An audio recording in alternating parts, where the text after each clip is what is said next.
예, 세상의 교보인의 이경환 회계사입니다. 예, 쉬운 계정과목별 회계 해설 22번째 판관비에 대해서 설명을 드리고자 합니다. 판관비나 영업의 손익에 대해서는 정의를 좀 말씀을 드리고 제가 중요하다고 생각하는 이슈사항들, 회계세무 이슈사항에 대해서 조금 짚어드리는 방향으로 설명을 드리고자 합니다. 판매비와 관리비는 판매와 관리를 위한 경비겠죠. 종류가 중요할 텐데 종류는 참 여러 가지가 있습니다. 매출원가 설명드렸듯이 매출원가에서 설명을 드렸는데요. 회계기준상 제조업, 판매업, 건설업만 반드시 매출원가로 매출원가를 구분 표시하도록 되어 있고요. 나머지 업종에 대해서는 매출원가와 판관비를 구분하지 않고 그냥 영업비용으로 표시할 수 있는 점 반드시 숙지하시면 좋을 것 같습니다. 그래서 나머지 외의 업종의 법인들은 굳이 매출원가, 판관비 구분할 필요 없다. 경비의 배부인데요. 그리고 이 판관비와 제조 경비를 배부하는 게 사실 중요하죠. 제조업에서는.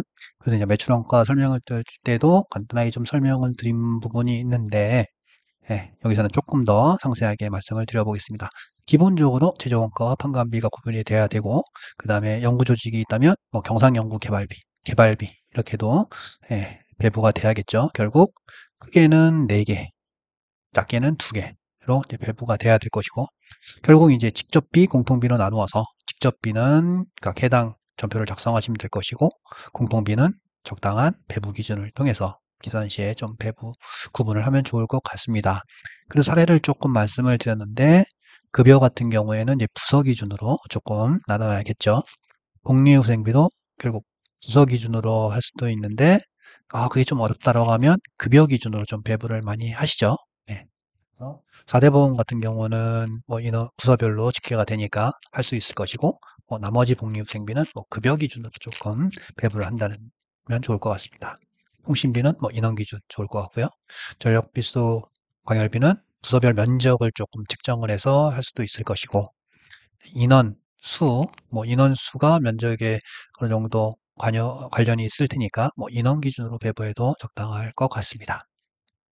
그다음에 감가상각비 같은 경우는 자산건별로 보통 이렇게 정해놓고 있죠. 그래서 자산건별로 감가상각한 금액을 합계를 내서 하면 좋을 것 같고 다만 건물 같은 거는 이제 또 면적으로 좀 배부를 이제 해야 되는 부분이 있을 것 같습니다.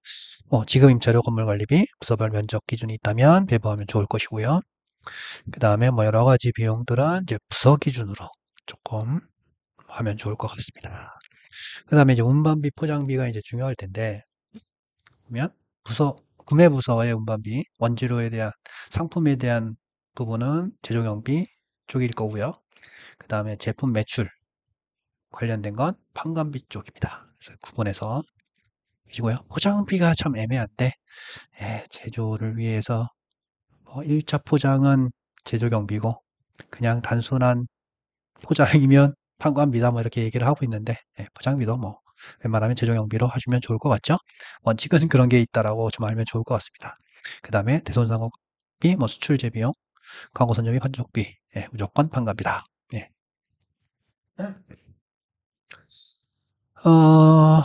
중요한 대손상각비에 대해서 조금 다시 한번 좀 말씀을 드리겠습니다. 금융자산 말씀드리고 할 때 좀 많이 설명은 드렸는데요. 판관비에 있는 대손상각비는 매출 채권에 대한 거. 기타 영업의 손 비용에 있는 기타에 대한 상업비는 매출채권 외 그리고 영업의 수익에 있는 대손상납금 환입도 매출채권 외 매출채권 외의 채권의 대손상각비 환입은 이렇게 영업의 손익으로 각각 회계 처리합니다. 다만 매출채권의 대손상납금 환입 있을 수 있잖아요. 대손상납금의 마이너스가 되겠죠. 그거는 판관비의 마이너스로 표시라. 손익계산서에 마이너스가 있어도 된다. 예. 옛날에는 이렇게 정의를 안 내려주셨을 때는 요것도 이제 매출채권 충당금 환입 왜냐하면 판관비 마이너스 할 수는 없으니까 그렇게 했었는데 한 10년 전 정도에 이렇게 좀 정리를 했습니다. 매출채권에 대손 충당금 환입이 발생했을 때는 판관비 마이너스로 해라. 그리고 이제 대손 충당금을 1% 쌓으면 되지 않냐라고 말씀하시는 분들이 많은데 그건 법인세법상 한도를 얘기하는 것이고요. 회계기준상은 회수 불확실한 금액에 대해서 전액 대손 충당금을 결정을 해야 된다. 그 다음에 이제 배부가 되는 큰 금액 중에 하나, 두 개의 감가상각비 퇴직급여인데요. 일반적으로 감가상각비 배부는 아까도 말씀드렸듯이 해당 자산별로 구분이 되어 있죠.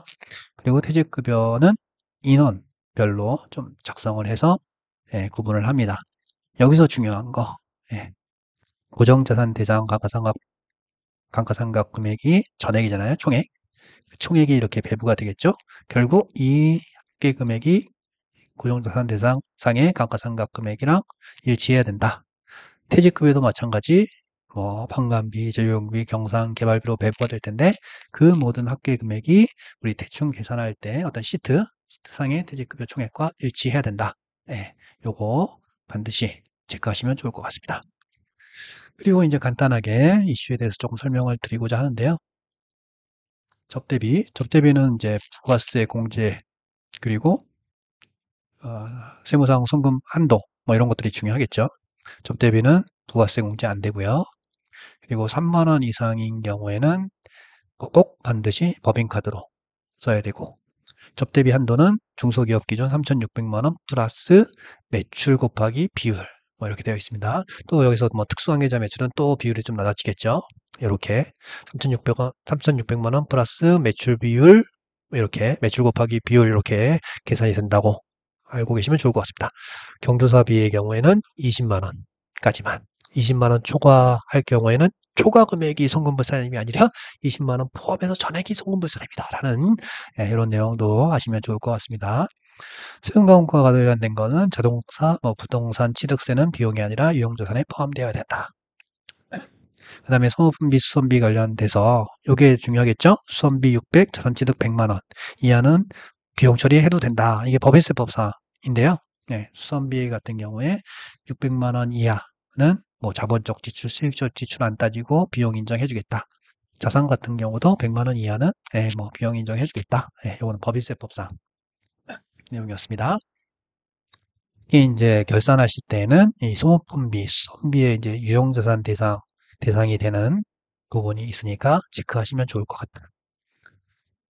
차량 유지비, 여비, 유통비, 보험료 같은 경우는 우리가 업무용 수용차 세무 조정할 때 집계를 해야 되기 때문에 거기에 뭐 관리 항목에 그 차량 번호를 이렇게 적어 놓으면 좋을 것 같습니다. 그래서 이런 차량 관련된 비용들은 세무 조정에 비용 집계가 반드시 필요하기 때문에 뭐 적요에 써놓든 뭐 관리 항목으로 써놓든 이런 관리가 필요하다.